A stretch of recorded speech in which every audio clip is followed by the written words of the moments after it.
Question 3. Answer the following questions in about 120 words.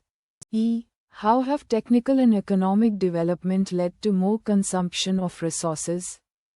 Answer. Technical and economic development has significantly increased resource consumption due to advancements in technology and industrialization, the rise of mechanized agriculture, manufacturing, and urbanization has led to higher demand for natural resources like water, minerals, and energy. For instance, the introduction of modern farming techniques has enhanced agricultural productivity but also escalated the use of fertilizer and pesticide, straining soil and water resources.